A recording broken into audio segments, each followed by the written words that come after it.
All right. Again, I'm sorry about the delay there. You're ready, Sherman. Make sure everybody please turn on your mics. Hello. And we'll begin with a roll call, and Jody Rich will call the roll, and Jody's joining us on Zoom tonight. Rob Jurgel, Absent. Carol Wagner, Here. Jody Rich here, Richard Brophy, Absent. Brian Lewis, Here. Daniel Rosenberg, Present. and Tim Spiegelglass. Present. Okay, thank you, Jody. So we'll begin this evening by reviewing the procedures that we'll be following tonight, and our usual procedures. We'll begin with having public comments at the beginning of the meeting. If you want to comment on something that is not on the agenda. Otherwise, as we go through the agenda items, we can entertain specific comments with regards to each specific agenda item. If you have something that's not on the agenda, then we ask that you please address us before we begin. Otherwise, we'll follow our agenda. And with us tonight is our city attorney, Paul Martin. Also with us tonight is our staff, Carlos Trejo and Don Doty and Bridget Waters. Raise your hand, Bridget. Okay. And our ever-present councilperson liaison, Missy Wallman, is here tonight also. Okay, did I miss anybody? Not. Okay, so we will begin by asking if there are any public comments on any items not on the agenda. Not on the agenda. You want, please, when you come up to address the commission, please state your name and address. My name is Kate Hellman. I live at 800 North Price, and this is an invitation. I'm working with a new group in Olivet called Olivet Sustainability Advocates, and we are doing a presentation on landscaping with native plants coming up this Tuesday. It'll be in the community room just down the way, down the hall. And I'm specifically bringing it up to this commission because of the heated discussion, I should say, that happened a few weeks ago around flooding and stormwater issues, and native landscaping and native plants is one way that doesn't solve all of the issues, but it is one way to mitigate stormwater issues. So would like to invite you all to attend if you are able. What Thank you. is the time on Tuesday? It's at 7. Yeah. Yeah, 7 to 8:30 p.m. And if you haven't heard of her, Jean Ponzi is our speaker. She's amazing. Yes, very fun, entertaining, and very knowledgeable. All right, thank you. Thank you. Anybody else? Our first item on the agenda is a presentation about the solar array panels. And this is a presentation from EFS Energy. Chairman, I'm going to ask if we can defer this item. I was going to have some individuals, I may have lost them while trying to do the audio. Okay. And they're in, since we have people here, we can go ahead and jump. Okay. And then we'll move on to the next item on the agenda is medical marijuana facilities and Olivet zoning regulations. And we have a report from staff. And I think we've had a draft ordinance to start looking at. Okay. Charles? Mayor, Chairman, as you're aware, the city council had requested the Planning and Community Design Commission to prepare regulations governing medical marijuana uses in our zoning code. At our last meeting, it was assigned to the city attorney to prepare and draft an ordinance. That has been done. Mr. Martin is here in attendance to kind of go over the outline and the synopsis of that. In your staff report, you got a short briefing of what's been put together in there.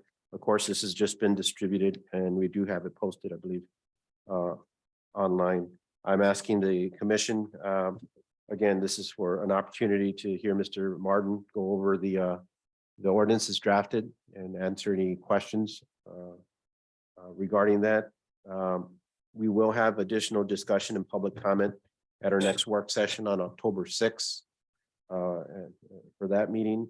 And then after that, it will be up to the commission to determine when you want to see this as an action item before that. So again, tonight is an introduction from Mr. Martin regarding what he's prepared. At our next meeting, we'll have a prolonged conversation regarding the draft, and then a determination of what changes and when this would be acted on as an agenda item. Okay. Okay. Okay, thank you. First, the draft that you have, I just want to point out, is exactly that. It's a draft, subject to the review process and ultimately the city council's discretion. So we don't have anything written in stone here tonight.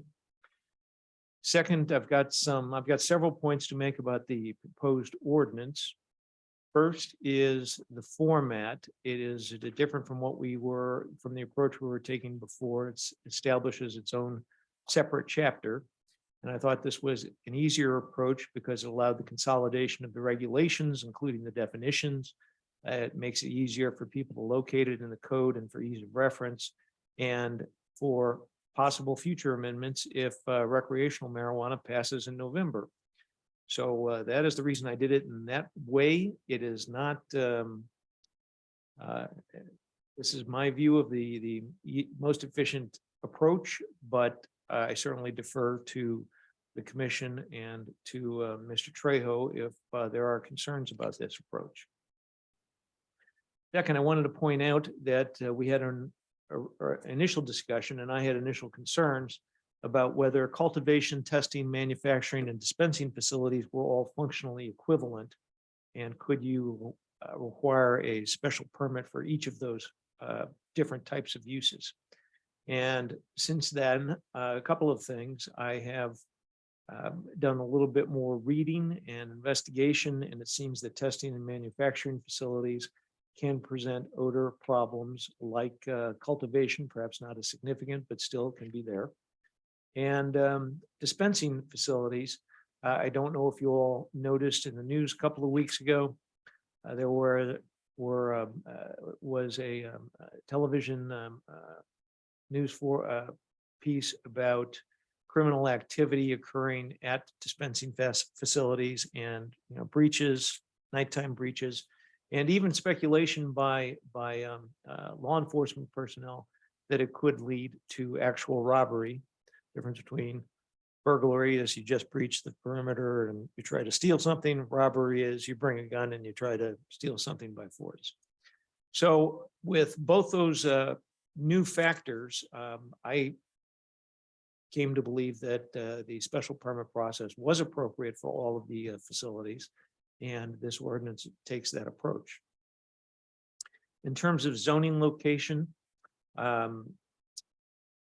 I have dispensaries located only in non-residential districts, and all of the other uses limited to the light industrial district.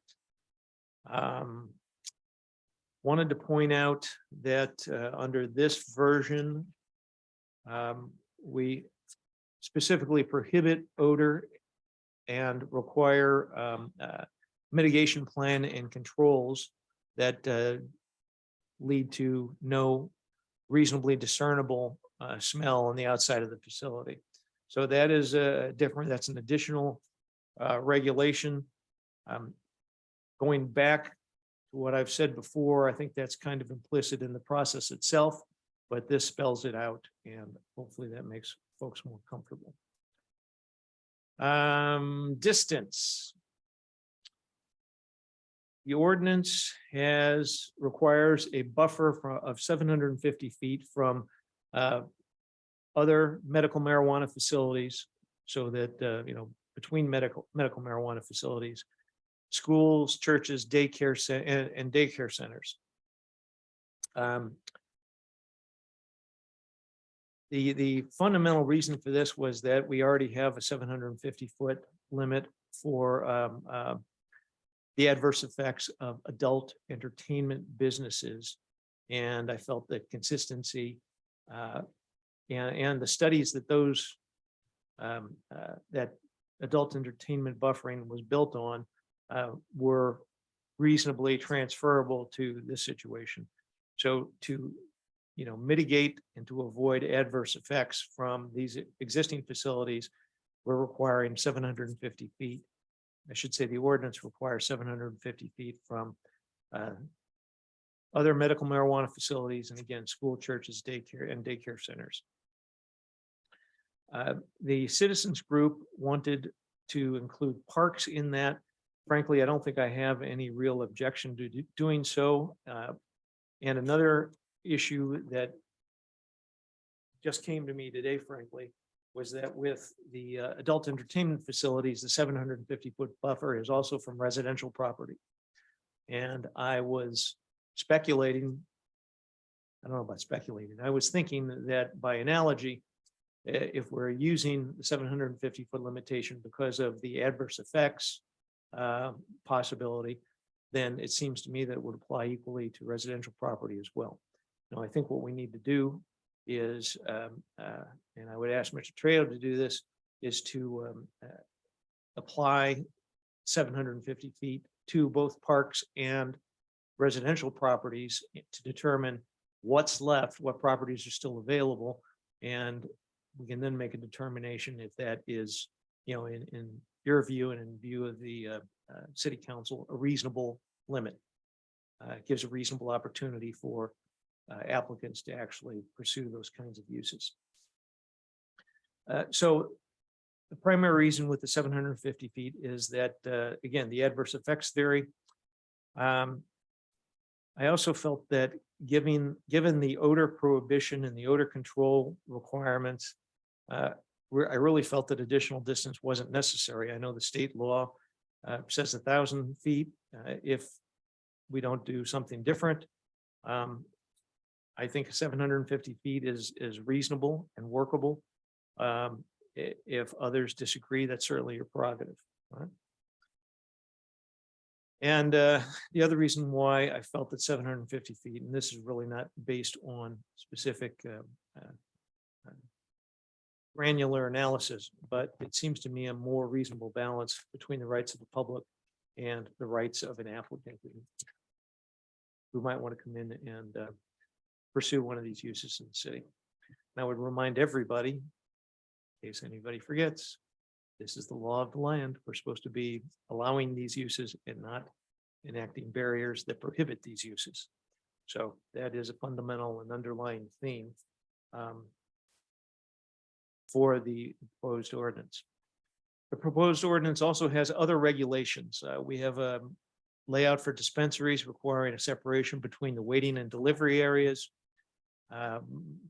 prohibiting any product from being visible through glass, windows, or doors, and no consumption of alcohol or marijuana on these facilities, except for testing at a testing facility.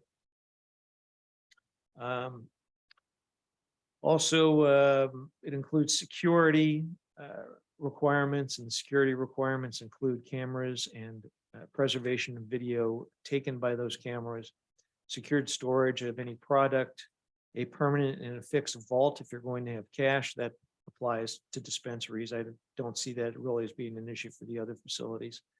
Alarm systems and contact information to the police so that if there's a problem, we can get a hold of somebody and address the problem immediately.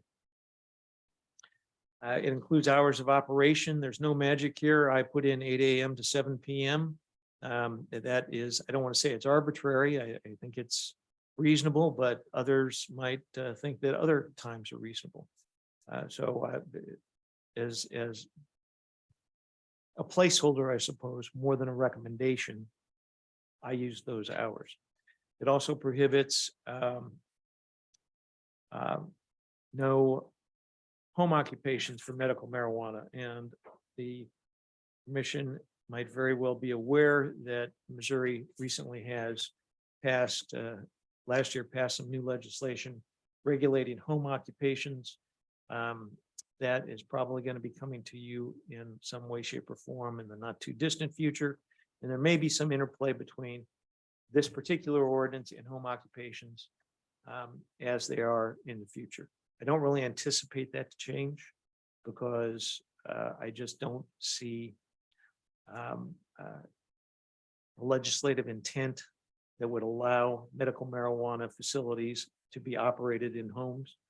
But just wanted to let you know that that's coming down the pike, and maybe there might be some tweaks that need to be made to the proposed ordinance. One other thing that I did not put down in my notes, but I know is in the ordinance, it requires that all activities, emphasize, the ordinance says all activities of these facilities have to occur indoors. So in my view, that includes, retaining your waste and then getting rid of your waste. The waste has to be indoors. It can't be outside. That would also extend to any kind of outside storage. Now, that perspective conceivably might change as we learn more about what that might entail, but right now, that's what the ordinance says. Everything has to occur indoors. Enforcement, the ordinance provides that a special permit issued in accordance with the chapter incorporates all of the chapter requirements, all of the state code regulations, and that any violation is punishable in municipal court in a broad sense. Let's forget about odor for a second. If they don't have the proper security, you can cite them and take them to court in municipal court for a violation of the ordinance. In a narrower sense, the enforcement section specifies that the violation can be grounds for nuisance prosecution. And of course, it can also be grounds for permit revocation. The ordinance doesn't address specific waste or water management. This might be insufficient information on my part, but I just felt that these issues are frankly regulated by the state and by the county, and it's not something that we would normally do. So I didn't see the need to really add them to the ordinance. The ordinance also doesn't address the request by the citizens group for 1,000 foot perimeter for any public notice of any use that happens to apply to be located in the city. And this is a little bit, I don't know, perhaps this is my own personal perspective on this, but number one, the law already requires public notice for special use permits. Anything more, tripling the perimeter for that notice is going to cause an additional burden on staff and an additional cost. The regulations in this ordinance are stringent, and I think they should resolve the concerns of all reasonable people, provided that they're applied, and they will be, because it's the law. And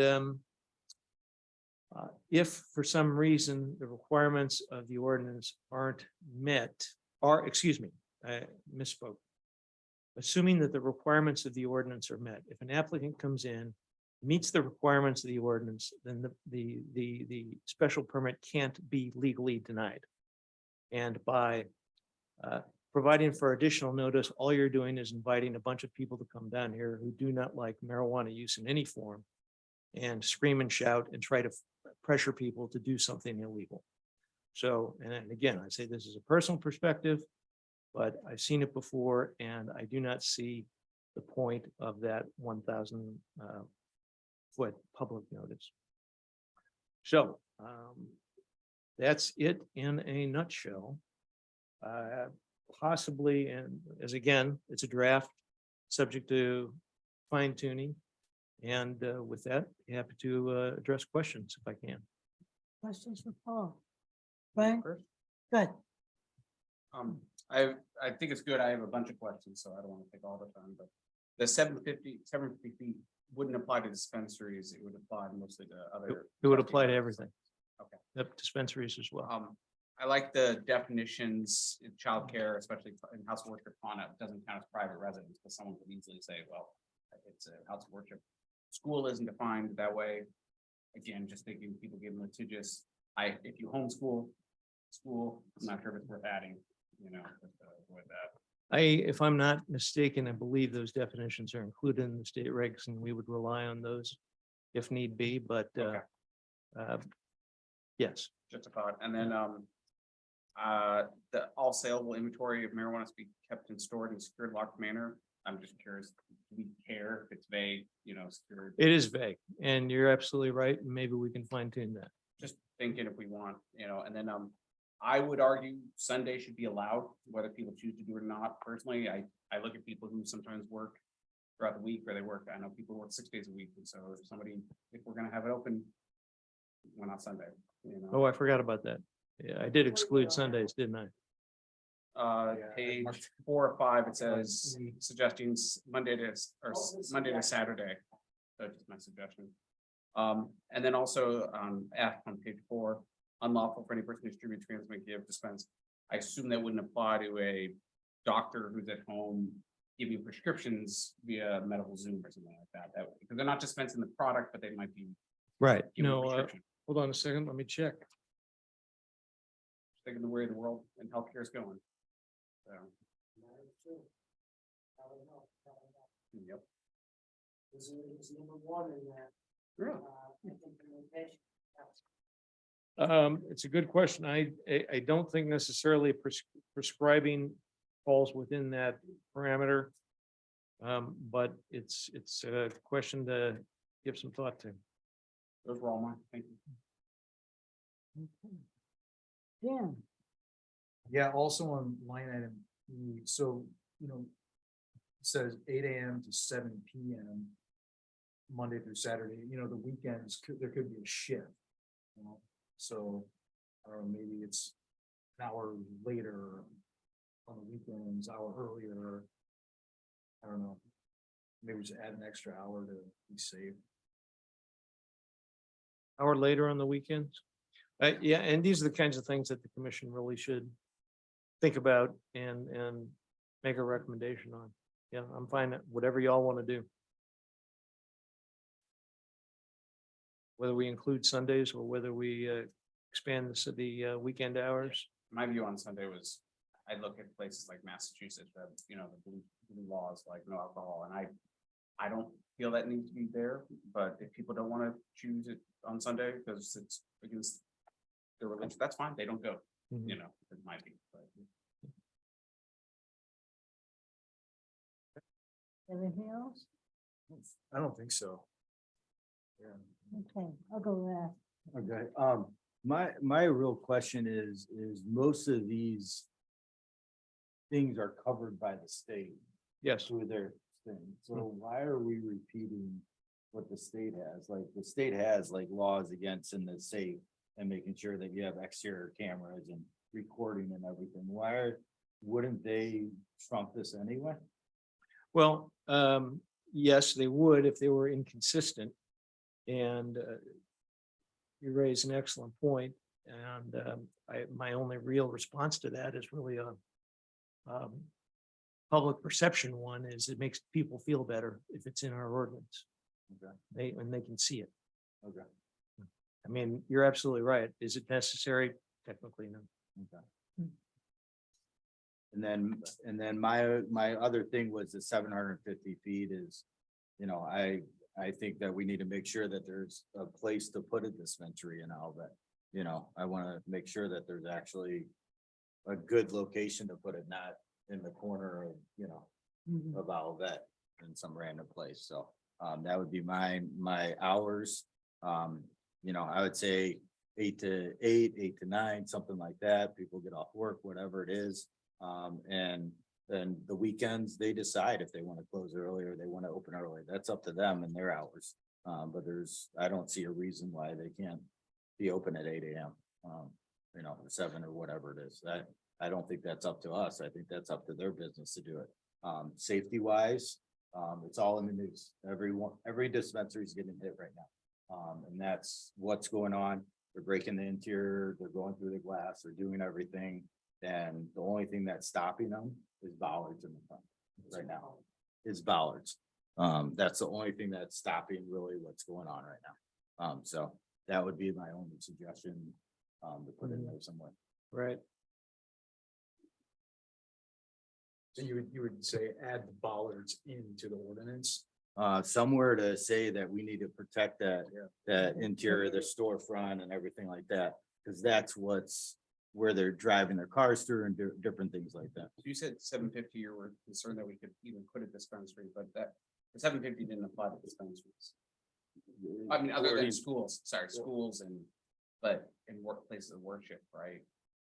The way I've written it, the 750 buffering requirement is between any facility, whether it's dispensary, cultivation facility, whatever. Okay, I thought it wasn't, I thought it was more the testing, manufacturing, and production. but No, not it's the everything. Dispensary as well. I would be an interesting question for staff to say, I'd almost be curious to see a map to say, what even land areas would that apply to? Yeah. To your when- point, have we boxed right. ourselves out completely? We'll check that out in the context of adding parks and residential properties, and we'll figure it out. Okay. Yeah, we can do that, can't we? Yes. So I have a related question to that. With, from the way this reads, as I read it, this means that we get one of these facilities along Olive Street Road, next to our new apartments. for instance. Because Olive Street Road is not a it is not a residential district. Mhm. It is a non-residential district, but we just allow multifamily uses within it. I'm not sure that that's really appropriate. If we're trying to separate it from residential uses, then needs to be, I would want it in the industrial use and not within our commercial district. Mhm. I Well, don't know how you all feel about it. My view, and I understand why, but to me, it's a business, and again, it's my own personal view. I look at I think it's Lindbergh and Ladue, there's a dispensary there too. Right next to the gas station, like the homes. To me, it's why do we allow liquor store on Olive and not a dispensary? It's my personal view. I don't see a difference personally, but that's, Brian. So I guess in that sense, which is part of what we did this discussion, dispensary is offering a product for sale. Mhm. Okay. Correct. But if you are cultivating, Different.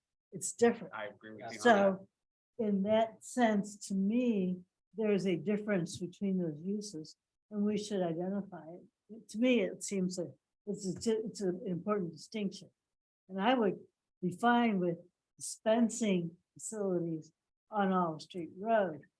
But I'm not so sure if I want to see a cultivation facility. right. The other facilities are limited to the light industrial district. So They is can't that- be on Olive Is Street that Road. called out in here? Yes. Okay, I missed that. Okay. Yes, that's in there. Okay. But to your point, if there was a 750-foot restriction, even on all of that would be hard to fit that in. Yeah, that might be impossible, which is why we have to take a look at it. Mhm. From I guess, again, 750 from church, daycare. Or a house of worship, daycare, school, right? If I'm looking at the, new development here, right at 170 Olive. I don't think there's a church, house of worship or daycare going in there.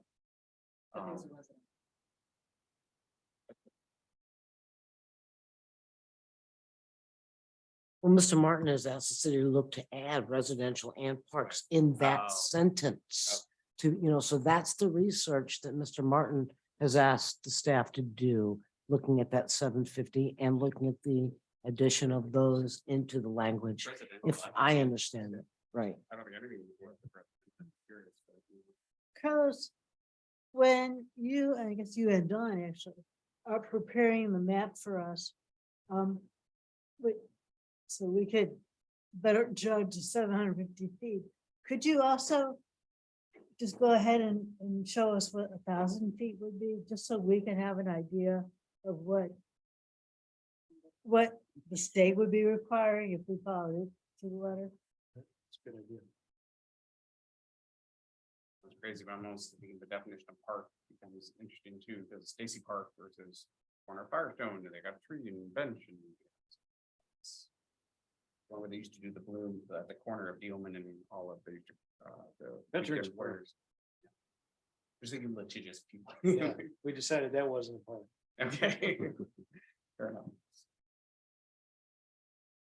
Are there other questions for Paul? Well, Paul, is this format something other communities have adopted, or is this? It is Originally- it's kind of a mix. I used Clayton, Rock Hill, Freeport, and I think it was U City, but I'm not sure. As kind of models, and came up with this because I thought it was, frankly, I thought it was better in terms of consistency and ease of use. Not necessarily the regulations, the regulations part, that's up to you all. Mhm. Okay, so as I understand it, we're requiring that facility not generate any external noise and not generate external smell. Is that Noise correct? is not addressed. Noise is not addressed. It is Okay. not. So we're just saying it can't generate any external smell. Right. period. Right. So is that realistic? Well, all I can do is tell you that the applicants certainly tell you that that's realistic when they want to come in. I They guess how do you they'll tell you monitor that they can that? deliver that. That's exactly. That's my next question. Yeah, how do you Absolutely. police that? How do you, Because- how do you monitor that? Well, that's going to be a difficult thing to do, and we're just going to have to proceed with if we ever get to that point, we're going to have to proceed in a reasonable manner and in an appropriate manner that honors the spirit of the ordinance. I can't tell you anything more specific than that because the ordinance obviously doesn't include any kind of specific parameters. The research that I've done suggests that you really can't measure smell in any kind of enforceable way. There's too many variables. So, you know, if it's, I suppose that if it gets to a point where people complain about it and that we can confirm that it is indeed a problem, then that's when we take action. Given the fact that the ordinance starts with no odor, we're on pretty good footing there. It could. And again, it's about personal preference, but we don't have that ordinance for a restaurant, do we? No, but our nuisance law encompasses odors. Agreed, but I'm just curious why we would be singling this out versus. Anything else that could produce a smell. The herb place, McDonald's, anything can produce a smell. I might find it offensive, you don't, and I understand that there's a lot of sensitivity and weight and political and emotional and all the feelings around this. I understand why. I'm wondering though, is it, to your point, it's the law. Are we putting up a barrier that's unrealistic for anyone to achieve? Well, I don't know the answer to the question. I mean, I don't know what a court would do. I would argue that the odor is not something that is ubiquitous to commercial areas. It's a new use. It's a use that it's an odor that people are not necessarily used to smelling, and especially if it is a pervasive smell, and that justifies the regulation. Now, a court might say, well, you don't do that for every place else. And the answer is simply, that's because it's different from every place else. And if that's good enough legally, fine. And if it's not, well, we did what we could. But I can't answer that right now because I don't know of any case law on it.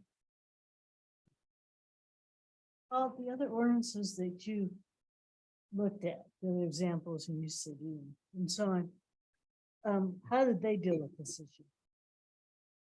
Much the same way we have in this one. Okay.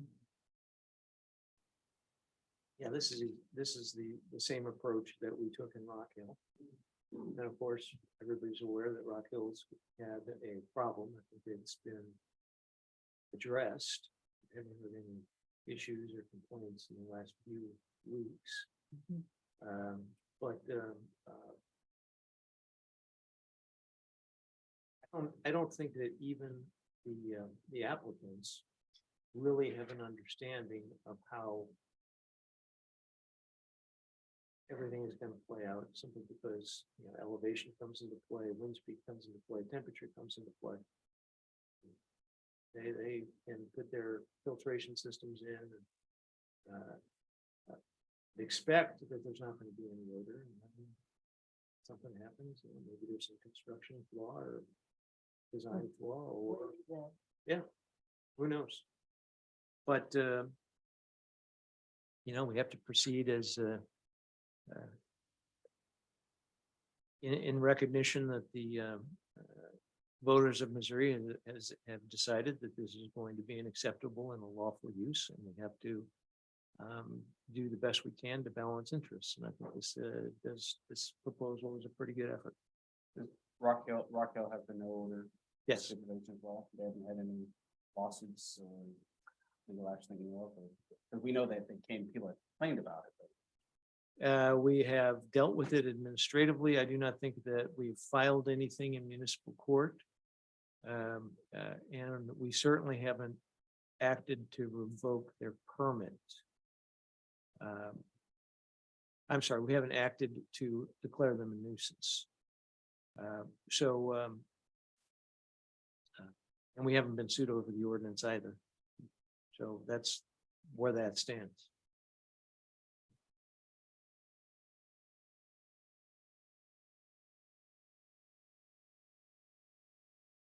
So what I'd recommend is everybody give this some thought, and we will, think about, what's your opinion on hours, include Sundays, later or earlier on the weekends.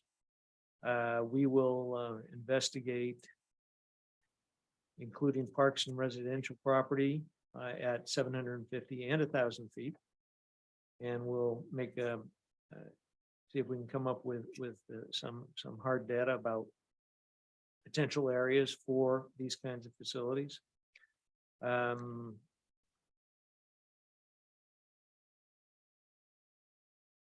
If you want to limit all these uses to the light industrial district, think about that.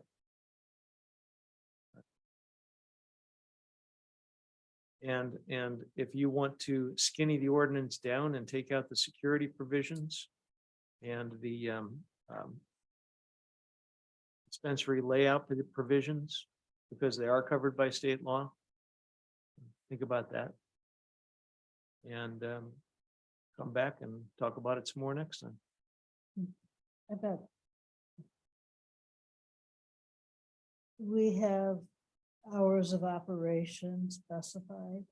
If we have all these other restrictions, why do we care?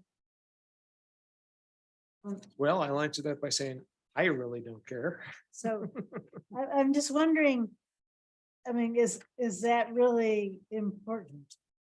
Do we have hours of operations for other businesses in the city? I assume so. Well, we do for construction activity in residential neighborhood. Well, but even restaurants, are they allowed to be 24/7 in town? I didn't think so. but- I don't know. We've had in the past implemented restriction hours on various special permit type of users. But we don't have a general hour. Nothing that's uniform, no. So anyone could stay open all night if they wanted to. If they made that request, it'd be something that the commission has the authority to consider.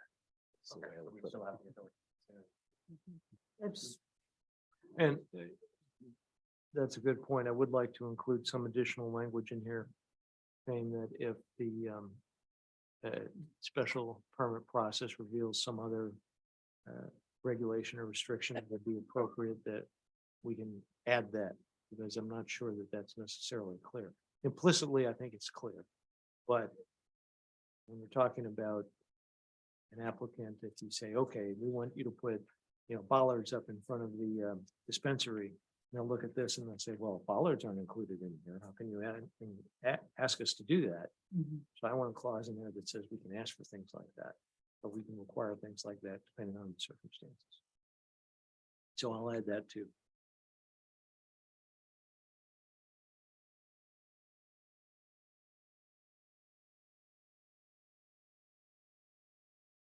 Regards to security, is that something that specifically we should have our police take a look at? There's all these, we have all these mentions in here of things. I would like to get the police's viewpoint on that. They might say this is all covered under the state regs and really is unnecessary. Or they might say, well, we think you should do this, that, and the other thing. I don't know. I think that's a good idea. I mean, maybe as a part of this process, they need to have a step where they review the petition as well and give us their feedback from their perspective. And in any special permit, that process does take place where we engage with the fire department, the police department, the public works department, even the parks department for their input on those uses, because they're considered as a special permit. So we try to make sure that the departments are cognizant and provide perspective input from their points of views on those. I think in this, it would probably be beneficial, again, if the police department, if there are new practices that are in place, given the occurrences that happened in the past couple of weeks to months, as Commissioner Spiegelglass indicated, bollards, bollards are not identified in the state statute, but they may be placed within our ordinance as something to be considered or looked at or put in place, access to the security videos and things of that nature. I know that's something that when we engage with them, they work with the petitioners to ensure that they got access to video cameras and things of that nature. So one is that, all departments are involved, not just one specific. Two, it may open an opportunity that are there new practices that they would like to incorporate as part of the code. When they're in the code, they help me explain it to the petitioner in advance, as opposed to all of a sudden we want to have this. So it puts all of that in a better perspective of being upfront with what their expectations are in there. And that's something we'll engage with the chief and talk if there's something that they'd like to incorporate. But again, the main thing is just for the commission to know that all departments would be involved or have input into that.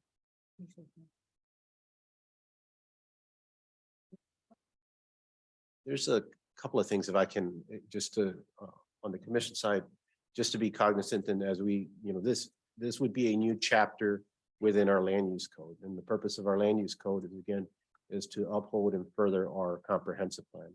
So I ask commission members to be cognizant of our objectives as they look at this, these new regulations being put in place. And one of the things in our comprehensive plan is to, as we look at economic development, the agri-sciences, community identity and things like that, to keeping cognizant of what those objectives and goals are outlined in there.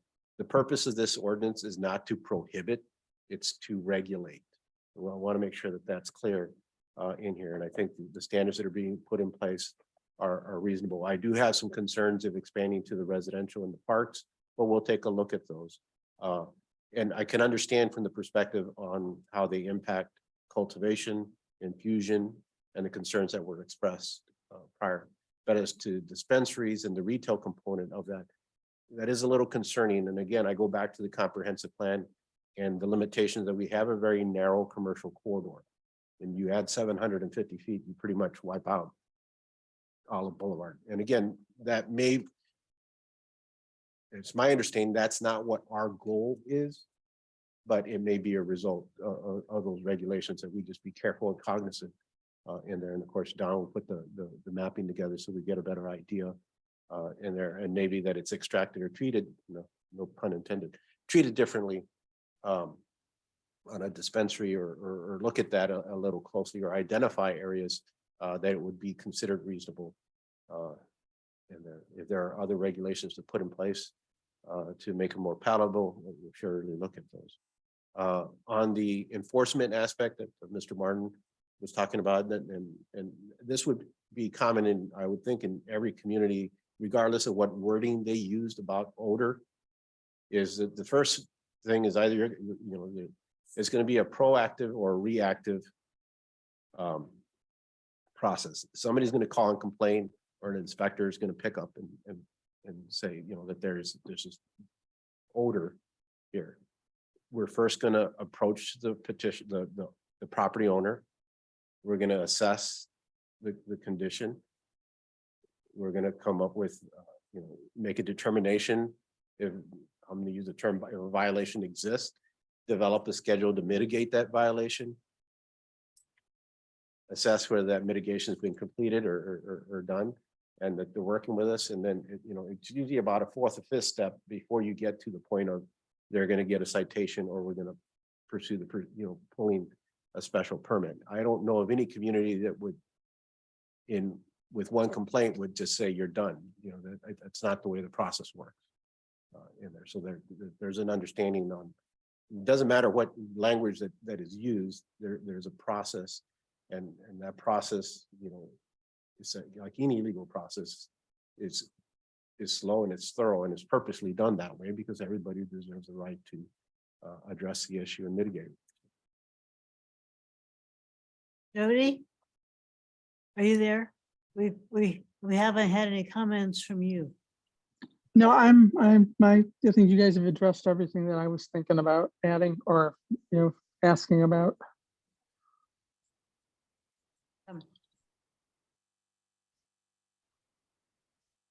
So, Carlos, at our next meeting, we're going to take public comments. We'll have a more format for more public input in there. And also get, have the maps in place in there, and any revisions or changes, hopefully for the commission to start considering. Okay. If it's possible to get the maps out before the next meeting. I think that we're pretty close. So I think the only thing is we didn't add the residential and the parks. Yeah, we didn't add The parks. I think she's done it all. I did do that, yeah. Great. I just want to say, the addition of Indian Meadows Park will decimate, if not destroy, all of our light industrial. That would have been applicable. Okay.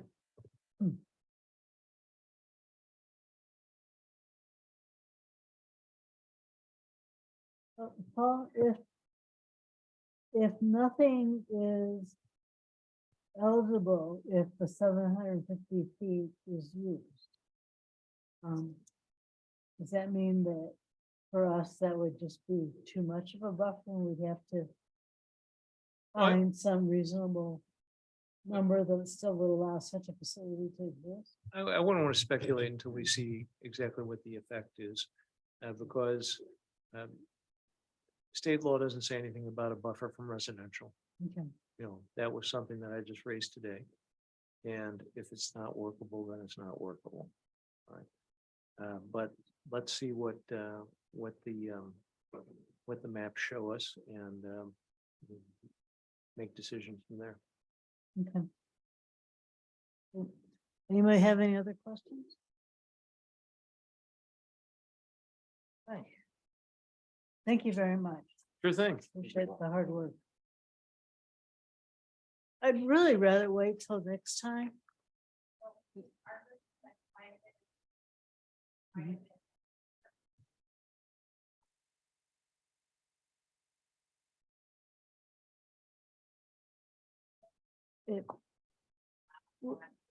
What do you, are you okay with that? 3 minutes? You may have 3 minutes.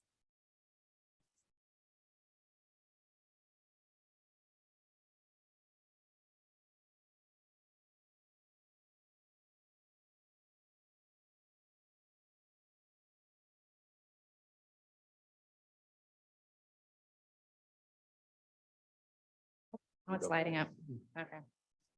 My name is Kate Hellman. I live at 100 North Price. I want to first say thank you to Paul Martin for doing all of this work and for including a lot of the things that we had looked at and had concerns about, and for doing a very thorough job. So I really appreciate the work that you've done here.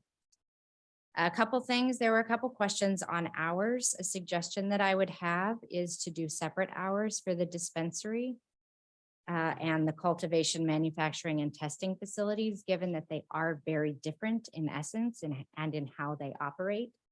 The other piece that's tricky with hours with cultivation is that things grow all night long. And so there's a tricky piece around harvesting that comes with cultivation.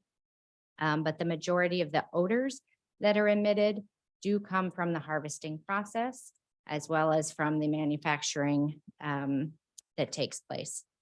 The location buffers, I have seen the maps that Dawn has created, and I know that it's a tight fit in our light industrial district. So I would encourage the evaluation of a wide variety of distances, as well as potentially looking at excluding those sites that have that share a boundary with residential areas. That there could be more creative ways to do this than just 750 feet or nothing. So to look at different options there. And really that piece is very important, we believe, and the science that we have presented to you in the documents that were presented back in August goes through the reasons for that location buffer.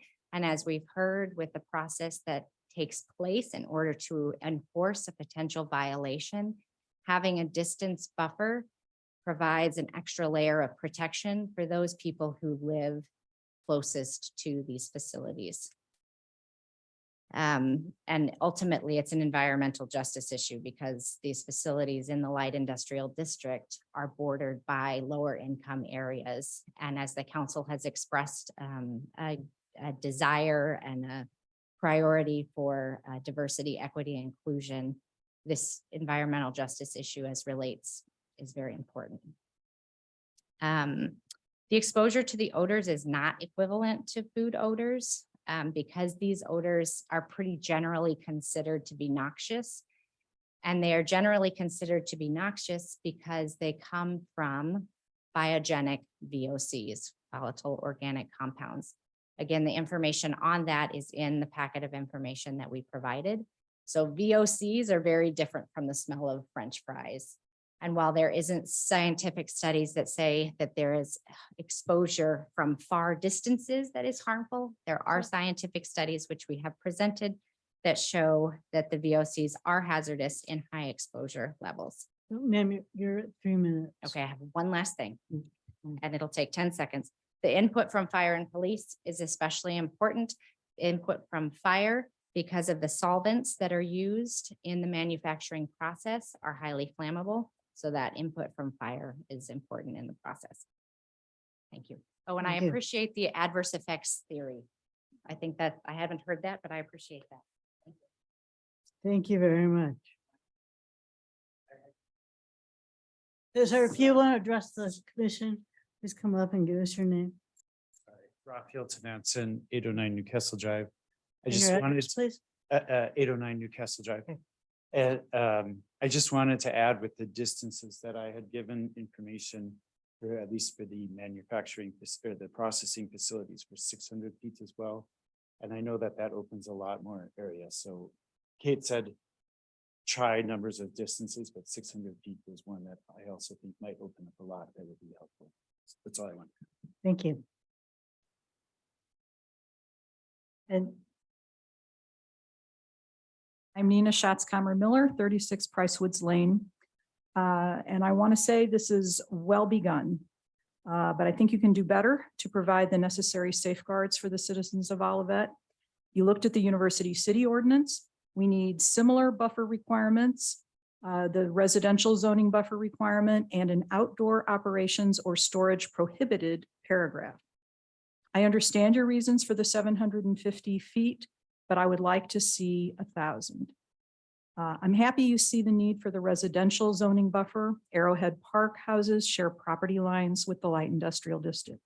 If odor and ventilation control systems fail, nuisance violations are very difficult to enforce and take time to resolve.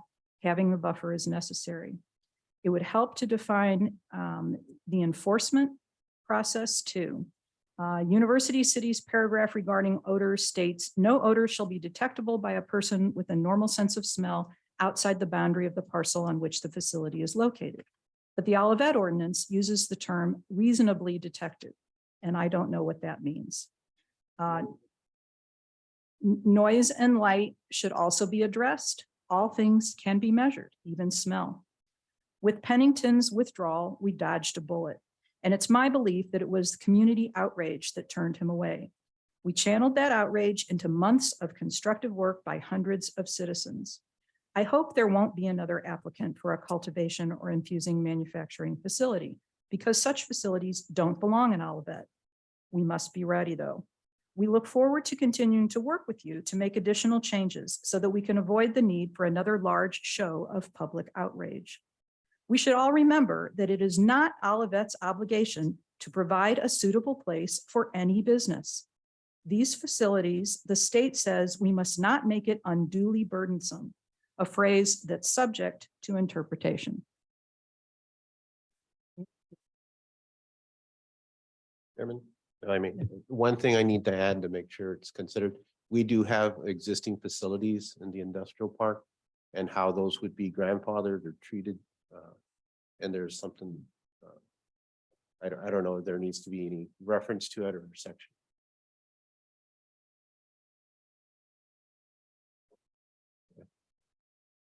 Thank you, Carl.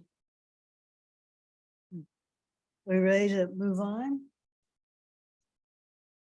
Fine. So we'll begin with our old business and number 46 Stony Side Lane. The petition type is a community design and concept stormwater management plan review. It's for a description as a new single family residence. The petitioner is Alex Bartlesware, McKelvey Homes LLC, and the property owner is Chris Wang and Amanda Wang. And Carlos. 1 second. Yes.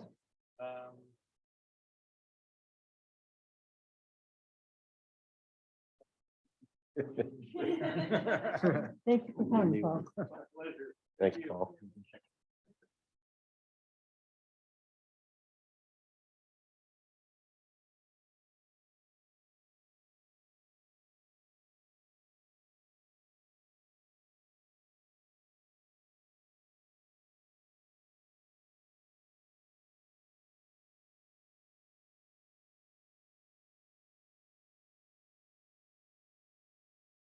Okay. All right, Chairman, regarding 46 Stony Side, we are requesting, and I've talked with the petitioner, that it would not be discussed tonight.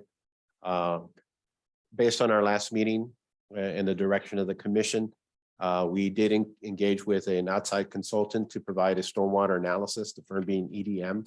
They have assisted us in various projects here in the city of Olivet regarding stormwater and such. We received 3 proposals from them.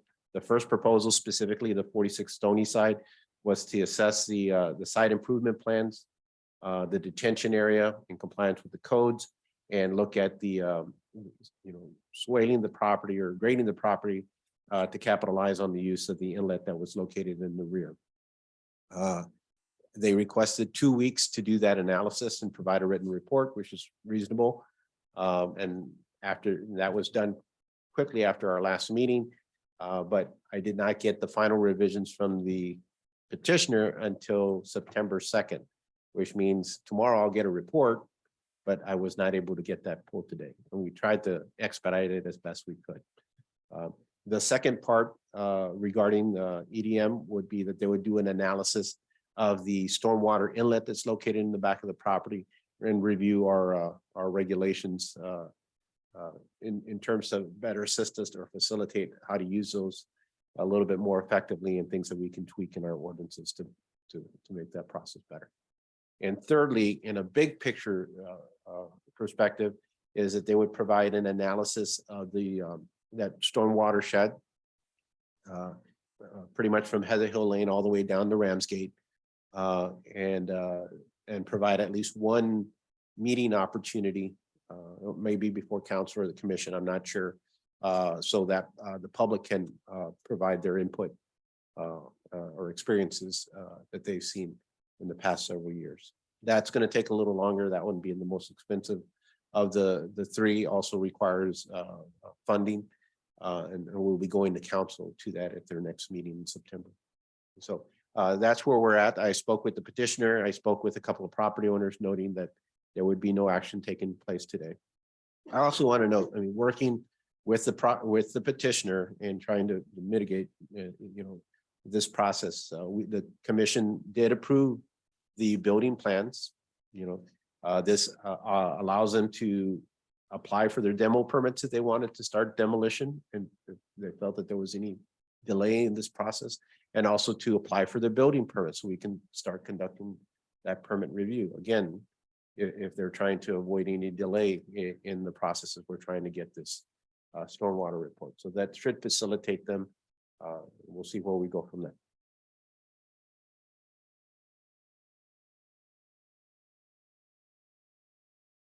Anything else on that? Nope, that's all I had. Okay. And are we ready to move on to consent business? 604 Ashmont Drive. Petition type is a site plan, community design and concept stormwater management plan review. Descriptions, a new single family residence, and the petitioner is Chris Riatini with Genesis Development Company, and the property owner is Genesis Development Company. And Chairman, I don't believe that the petitioner is here, and I need to verify that the subdivision has reviewed and approved the plan set. Okay. So we want to defer that? Yes, ma'am. Thank you. Okay.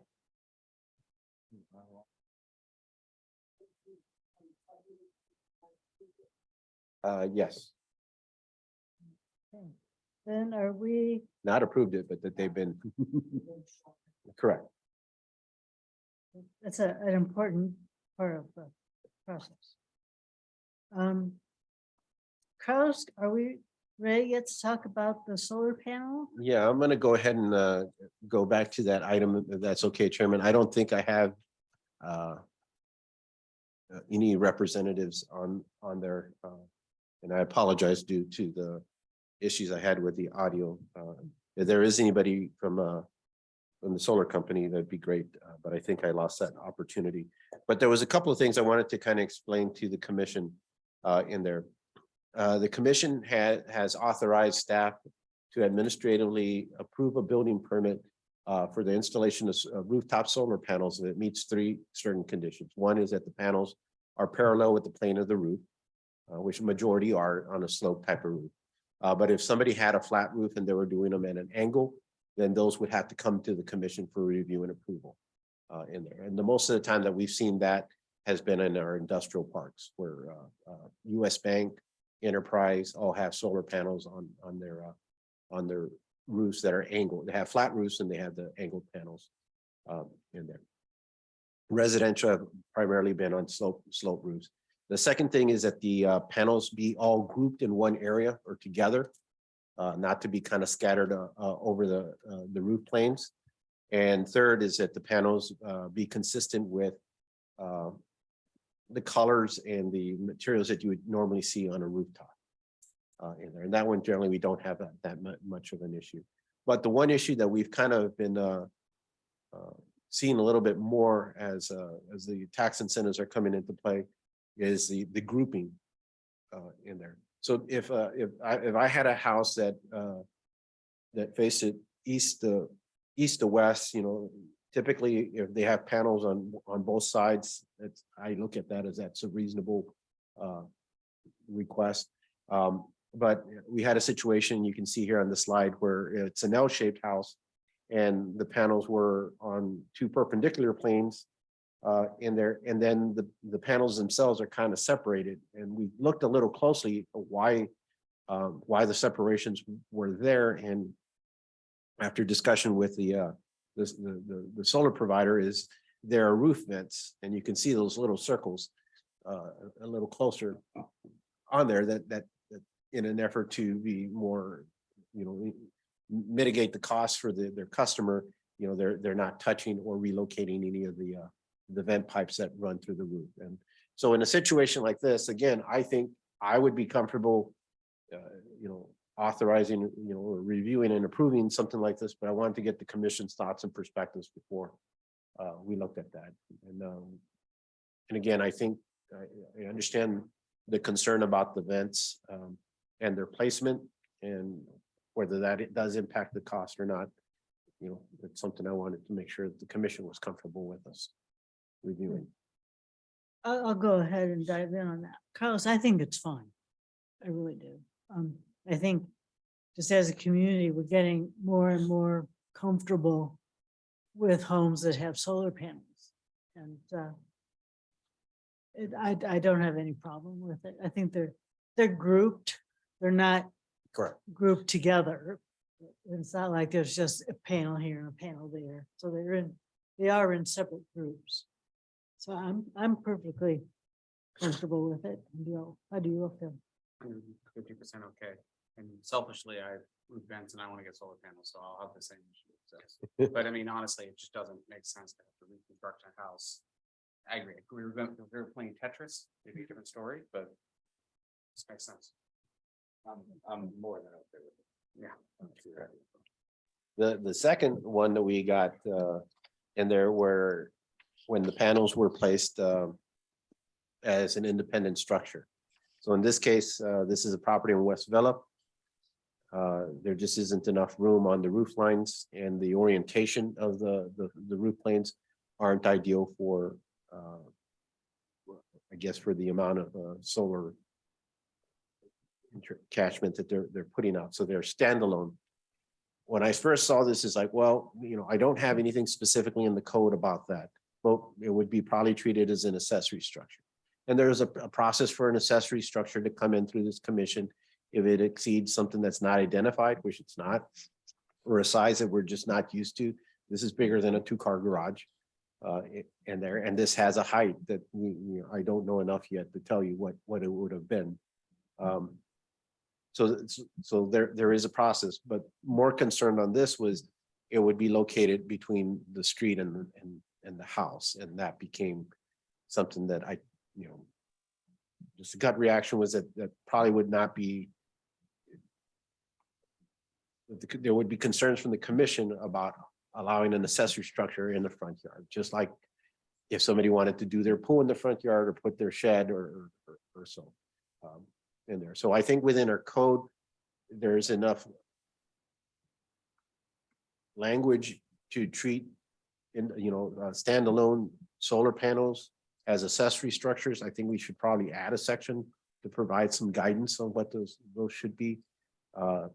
But again, in a front yard, it's probably not administratively, it wouldn't be an ideal setting that I would like to review and approve a permit. Now, there may be situations or cases, and there may be some uniqueness to this property that maybe it requires a special permit. So therefore, there is property notification, and it's more than just one tier review, but that I'd leave up to the commission in there. But I think it's something that we may see more and more of the EFS Energy, which was a contractor that was doing some of these permits, was going to talk about what they've seen in some of the other communities and kind of give you some basics on typical how they determine the size, the height, and the arrangements. And there, when you look at this property, and I got a Google map or a county map below, you could see some of the limitations that they had within the property grounds for the placement, especially the corner lot. Corner lots are always difficult to try to maneuver an accessory structure, but in this case, probably not ideal to have it on either of those streets. That's all I had on that. So I'll add something, because technology is changing rapidly. And I've been starting to read about solar tiles, which are going to replace solar panels. So that's going to be an issue which we will have to address shortly, I am sure. And to see if there's anything with regards to You know, we do have- design that concerns us. we do have one residence in which the traditional roof shingles are actually going to be solar shingles. tiles. Yeah, Right. and they will mimic and resemble just like we see in the typical. And then, of course, we've seen where now they're being added into the building facade or envelope Mhm. as element. So, yeah. Right, so it's something that we might want to start thinking about and taking a look at, because I don't really have a good idea of what that's going to look like, and if we should have any design concerns, or if it's gonna be just like a shingle. Right.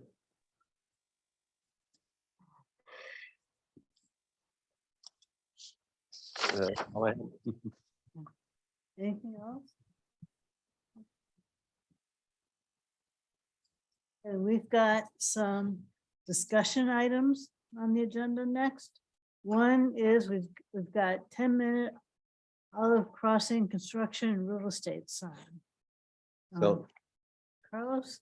if everybody's familiar with the Olive Crossing development there at the southeast corner of I-170 and Olive, the development that's going on there is done under a planned development district. So they essentially drafted their own little zoning regulations to apply to the property in there. And that includes everything from setbacks to signage. And the petitioner approached me with the idea of putting some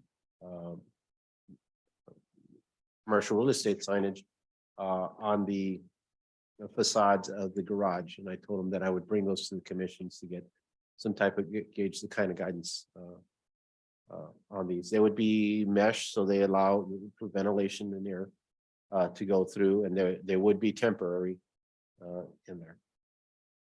And I do have the developer actually in attendance. If there's any questions. One. So, Carlos, is this, you said it was temporary, is this just during construction? Is that the And how idea? long? Okay, we've got the developer here, so you want to introduce yourself to the commission? Sure, Greg Yowitz, 6 Heather Hill Lane, developer of Price Crossing and Olive Crossing.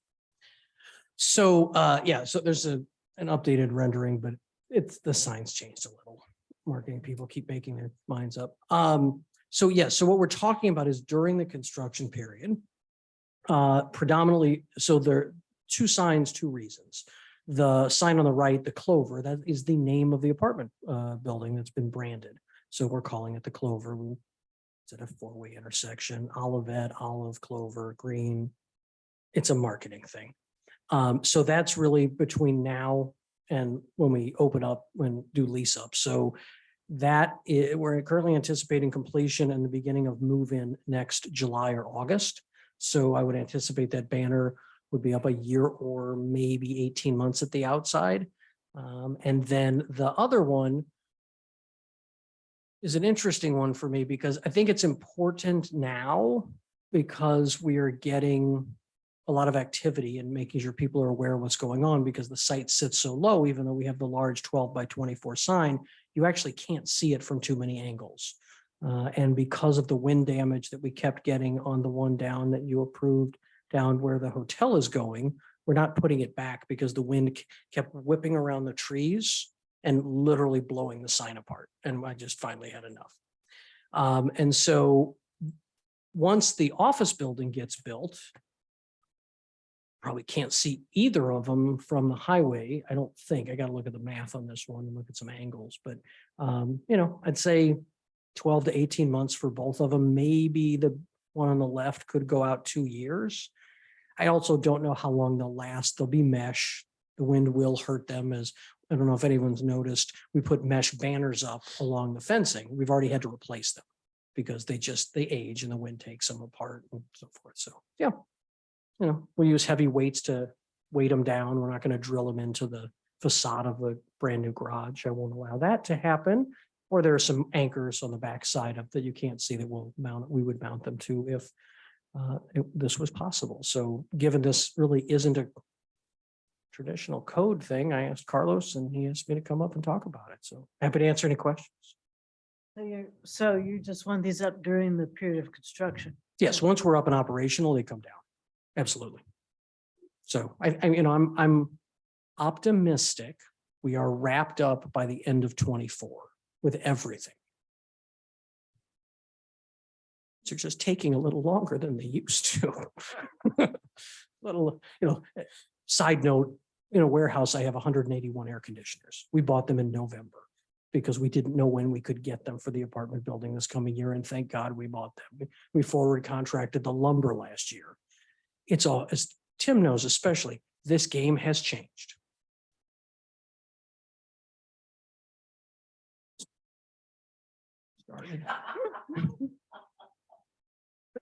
And it's, it's out of the ordinary. So obviously Carlos said I needed to bring it up to you to see whether you would consider allowing these. We'd love to do them and. What are your thoughts? I don't see a problem. The only thing I would say is that I wouldn't want to see this on every building going across there as you're building them, I would say that these are the two big ones and,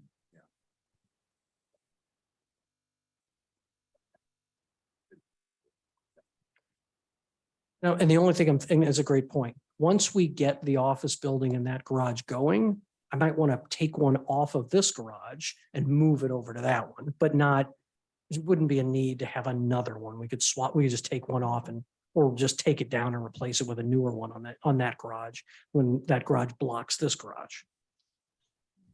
But that's probably 22 months out from now, maybe less, hopefully less. Because obviously there was a lot of public comments already on the project, if there's any there, but also I assume if they got tattered, you want to take them down. Oh, yes. As the sign along the highway got destroyed and it was taking too long for the vendor to replace the material, I called the site one morning and said, I've had enough. Take the skid loader and destroy the sign. What? I go, just take it down. And they literally took it down. Because it doesn't look obvious for your project or anyone to have tattered. Doesn't look good at all. That's why we replaced the banners along the street because they were just not looking great. The grommets were ripping after 3 years or 2 years. So yeah, image is really important. And I don't know if it's even, if it's for us to decide or you just wanted input, Carlos, but again, I wasn't sure if it needed to be on the agenda for public comments, if people knew or not, but.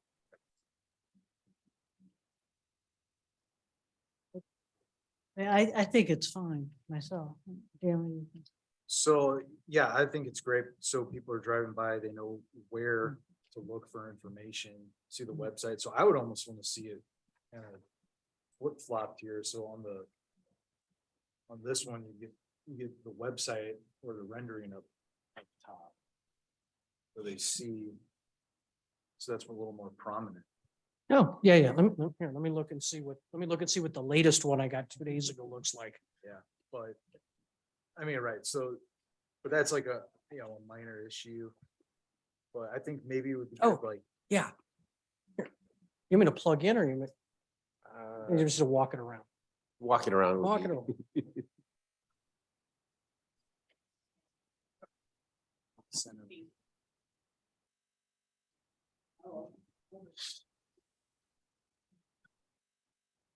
So actually exactly what you said.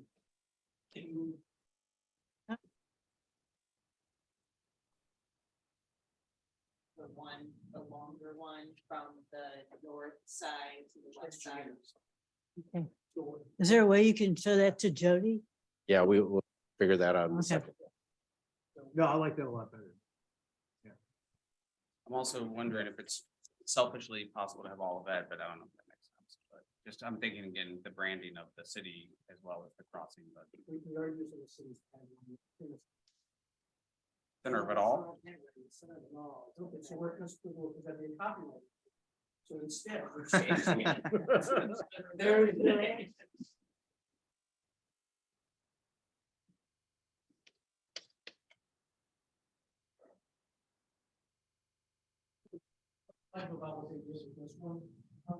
I'm gonna do it here, that's right. Jody? No, there's no way. A little Yeah, blurry. I'll send you a link. I'm Sorry sure about if everybody else is good with it, I'm sure I'm fine with it. I like that in this image that I just showed you versus that one. That's pulled out and you can see the office building and everything. This one focuses in sort of on that ecosystem right at the corner with the patio and the seating and, you know, where the public gathering space is. So Yeah, Yeah. I think you're fine. Okay. You're okay. is it a permit thing? What? You need a permit. Okay. Oh, the permit. There's always a permit fee. The backup option was just to have them up there with an arrow. Are you sure? Oh, me standing up there spinning the Geico arrow? Well, this, you know, that version actually doesn't have the disco ball in it either. So. You know, Carlos, that's a good idea. We should require that until it's done. Be good exercise going up and down those stairs. Thank you very much. All right, I will get Carlos a permit after. I'll figure out what form to fill out. Yeah, we'll get back to you. And then our next discussion item, 15 minutes, Hilltop West redevelopment project. Chairman, we're going to defer discussion that to our October 6th work session. The petitioner didn't have the opportunity had a scheduled conflict today. And this is regarding the small attached home development that was behind the Opus project on Hilltop. And some issues there. Okay, Yes, then other business, we have meeting minutes. yes, you do. You say that with such surprise. Right. Wow, we're catching up. And can I hear an acknowledgement that we've received them from someone? I'll acknowledge. Okay. Brian Lewis acknowledges that we've gotten the meeting minutes for April 21st. Okay. And reports. Pros. Just a couple of things. Again, Tuesday, there will be that session that was noted this afternoon regarding all of that sustainability advocates. On here, Don also has some information about a BioBlitz between September 1st and the 30th. And there, you know, Yeah, and if there's anybody who's not familiar with the iNaturalist app, I'm happy to give you a briefing. It's a GIS based app. then there's a citywide yard sale September 17th and 18th. That's this weekend. Rocking in the Park at Stacy Park the following weekend, September 24th from 6 to 8. All of it clean out at Stacy Park, October 13th from 4 to 7. Again, that's shredding, electronics, pretty much anything that has a cord, and I believe prescription disposals. Harvest Festival, which will be the last event to take place at the old community center on Warson Park on October 22nd, and Truckee Trot registration is now open. The event, of course, takes place November 24th. A couple of items on our next scheduled meeting is set for October 6th. Don and I will be attending the state conference of the Missouri Planning Association, which is here at St. Louis, but we'll be back for their meeting on the 6th. So just an FYI on those. If you have an opportunity, Coffee on the Bear took place yesterday, and it is on the website. It had Beverly Tucker Knight and her team from the Parks and Recreation Department.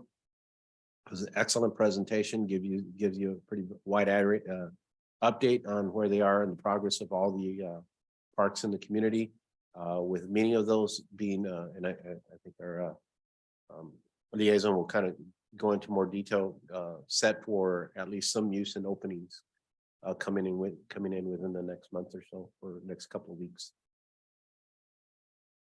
On there, Plant Haven Commercial Center, that is moving along.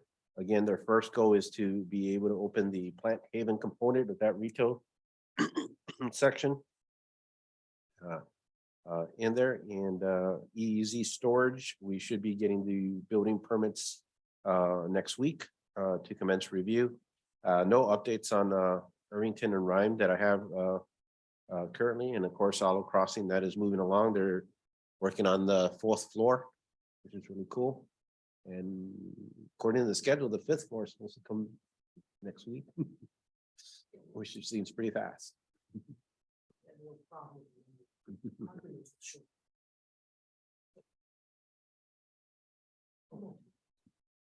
So that's all I have. I'd be glad to answer any questions or things in there. And of course, we do have that 806 Ashmont that will probably be on our agenda on October 6th.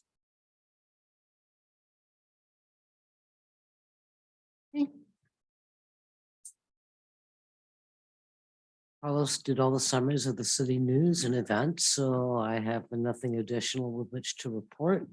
I appreciate the service that you provide to the city. and God bless you.